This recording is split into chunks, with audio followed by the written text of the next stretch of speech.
ಸತ್ಯವು ನಿಮ್ಮನ್ನು ಬಿಡುಗಡೆ ಮಾಡುವುದು ಎಂಬ ಕ್ರೈಸ್ತಿಯ ಸಂಭಾಷಣೆಗೆ ಯೇಸು ಕ್ರಿಸ್ತನ ನಾಮದಲ್ಲಿ ನಿಮ್ಮೆಲ್ಲರನ್ನ ಆಹ್ವಾನ ಮಾಡ್ತಾ ಇದ್ದೀವಿ.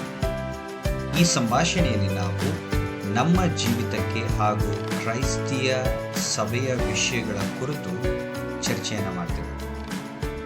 ನಿರಂತರವಾಗಿ ನೀವು ಆತ್ಮಿಕವಾಗಿ ಬೆಳೆಯಲು ಈ ಚರ್ಚೆಗಳನ್ನು ಕೇಳ್ರಿ. ಈ ದಿನ ನಾವು ಸಮೃದ್ಧಿ ಸುವಾರ್ತೆ ಅಂದ್ರೆ ಏನು ಎಂಬ ವಿಷಯದ ಕುರಿತು ಮಾತನಾಡ್ತಾ ಇದ್ದೀವಿ. ಅನೇಕ ಜನರಿಗೆ ಈ ಪದವನ್ನ ಕೇಳದೇ ಇದ್ರೂ ಸಹ ಈ ಪದದ ಆಧಾರದ ಮೇಲೆ ಇವತ್ತು ಬೋಧನೆಗಳು ನೆಲೆಗೊಂಡಿದೆ ಎಂಬುದನ್ನ ತಿಳ್ಕೊಳ್ಳೋದು ಬಹಳ ಮುಖ್ಯವಾಗಿದೆ. ಸಮೃದ್ಧಿ ಸುವಾರ್ತೆ ಎಂದ್ರೇನು? ಯೇಸು ಕ್ರಿಸ್ತನ ಮೇಲೆ ವಿಶ್ವಾಸ ಇಟ್ಟರೆ ನಿಮಗೆ ಹಣ, ಐಶ್ವರ್ಯ, ಆರೋಗ್ಯ ಹಾಗೂ ಏಳಿಗೆಯನ್ನ ಕ್ರಿಸ್ತನು ನೀವು ನಂಬಿದ್ದಕ್ಕೋಸ್ಕರವಾಗಿ ಮಾಡ್ತಾನೆ ಎಂಬುದನ್ನು ನಂಬುವುದೇ ಸಮೃದ್ಧಿ ಸುವಾರ್ತೆಯಾಗಿದೆ. ಈ ಬೋಧನೆಯನ್ನ ಕೇಳುವಾಗ ನಿಮಗೆ ನಿಜವಾಗ್ಲೂ ಅನ್ಸುತ್ತಾ ಸಮೃದ್ಧಿ ಸುವಾರ್ತೆಯು ದೇವರ ವಾಕ್ಯದ ಆಧಾರದ ಮೇಲೆ ನೆಲೆಗೊಂಡಿದೆ ಎಂಬುದಾಗಿ? ಯಾಕಂದ್ರೆ ನೀವು ಸುವಾರ್ತೆ ಪತ್ರಿಕೆಗಳಲ್ಲಿ ನೋಡುವಾಗ ಯೇಸು ಕ್ರಿಸ್ತನು ಅನೇಕ ಬೋಧನೆಯನ್ನ ಮಾಡಿದ್ದಾರೆ. ಅದರಲ್ಲಿ ಮತ್ತಾಯನ ಬರೆದ ಸುವಾರ್ತೆ 6:24 ಯಾರು ಇಬ್ಬರು ಯಜಮಾನರಿಗೆ ಸೇವೆ ಮಾಡಲಾರರು ಎಂಬುದಾಗಿ, ಮತ್ತೆ ಲೂಕನು ಬರೆದ ಸುವಾರ್ತೆ 9:23 ಯಾವನಿಗಾದರೂ ನನ್ನ ಹಿಂದೆ ಬರಬೇಕೆಂದಿದ್ದರೆ ಅವನು ತನ್ನನ್ನು ನಿರಾಕರಿಸಿ ತನ್ನ ಶಿಲುಬೆಯನ್ನು ಪ್ರತಿದಿನ ಹೊತ್ತುಕೊಂಡು ನನ್ನ ಹಿಂದೆ ಬರಲಿ ಎಂಬುದಾಗಿ. ಮತ್ತೆ ಮತ್ತಾಯನ ಬರೆದ ಸುವಾರ್ತೆ 6ನೇ ಅಧ್ಯಾಯ 19ನೇ ವಚನದಿಂದ 20ನೇ ವಚನದವರೆಗೂ ಓದುವಾಗ, ಭೂಲೋಕದಲ್ಲಿ ಗಂಟು ಮಾಡಿಟ್ಟುಕೊಳ್ಳಬೇಡಿರಿ, ಆದರೆ ಪರಲೋಕದಲ್ಲಿ ನಿಮಗೆ ಗಂಟು ಮಾಡಿಟ್ಟುಕೊಳ್ಳಿರಿ, ನಿನ್ನ ಗಂಟು ಇರುವಲ್ಲಿಯೇ ನಿನ್ನ ಹೃದಯವೂ ಇರುತ್ತದೆ ಎಂಬುದಾಗಿ.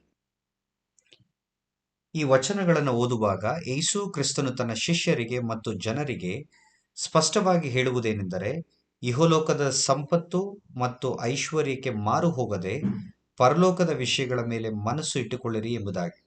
ಆದರೆ ಇಂದಿನ ಅನೇಕ ಬೋಧಕರುಗಳು ಪರಲೋಕದ ವಿಷಯಗಳನ್ನು ಸ್ಪಷ್ಟವಾಗಿ ಬೋಧಿಸುವುದನ್ನು ಬಿಟ್ಟು ದೇವರು ಹಣ ಕೊಡ್ತಾನೆ, ಐಶ್ವರ್ಯ ಕೊಡ್ತಾನೆ, ಸಂಪತ್ತು ಕೊಡ್ತಾನೆ ಎಂಬುದಾಗಿ ಹೇಳಿ ಜನರ ಮನಸ್ಸನ್ನ ಬೇರೆ ವಿಷಯಗಳಿಂದ ತುಂಬಿಸ್ತಾ ಇದ್ದಾರೆ. ಒಂದು ವೇಳೆ ನೀವು ಇಂಥ ಸಭೆಗಳಿಗೆ ಹೋಗ್ತಿದ್ರೆ ನೀವು ಕ್ರಿಸ್ತನಲ್ಲಿ ನಿಜವಾಗಿ ಬೆಳೆಯಲು ಸಾಧ್ಯವಿಲ್ಲ. ಏಕೆಂದರೆ ಅಲ್ಲಿ ನಿಜವಾದ ಸುವಾರ್ತೆಯನ್ನ ಬೋಧಿಸೋದಿಲ್ಲ.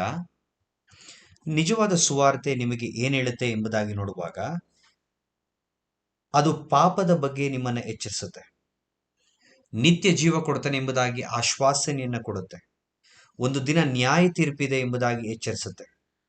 ಆದರೆ ಸಮೃದ್ಧಿ ಸುವಾರ್ತೆ ಏನ್ ಹೇಳುತ್ತೆ ಎಂಬುದಾಗಿ ಹೇಳಬೇಕಾದ್ರೆ ಇವೆಲ್ಲವುಗಳನ್ನ ತಿರಸ್ಕಾರ ಮಾಡಿ ದೇವರು ನಿಮಗೆ ಹಣ, ಐಶ್ವರ್ಯವನ್ನ ಕೊಡ್ತಾನೆ ಎಂಬುದಾಗಿ ಬೋಧನೆಯನ್ನ ಮಾಡುತ್ತೆ. ಯಾರೆಲ್ಲ ಸಮೃದ್ಧಿ ಸುವಾರ್ತೆ ಮೇಲೆ ವಿಶ್ವಾಸ ಇಡ್ತಾರೋ ಅವರು ಯೇಸು ಕ್ರಿಸ್ತನ ಮಾತುಗಳನ್ನ ತಿರಸ್ಕಾರ ಮಾಡ್ತಾರೆ ಮತ್ತು ಸುಳ್ಳುಗಳನ್ನ ನಂಬಿಕೊಂಡು ಸುಳ್ಳು ಬೋಧನೆಗಳಲ್ಲಿ ಮುಳುಗಿರ್ತಾರೆ. ಇವರು ಯಾರೂ ಸಹ ಸತ್ಯವನ್ನ ತಿಳ್ಕೊಳ್ಳೋದಕ್ಕೆ ಇಷ್ಟಪಡೋದಿಲ್ಲ.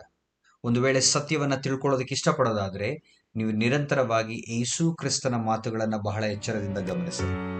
ಈ ಚರ್ಚೆಗಳಿಂದ ನಿಮಗೆ ಸಹಾಯ ಆಗಿದೆ ಎಂಬುದಾಗಿ ನೆನೆಸ್ತೇನೆ.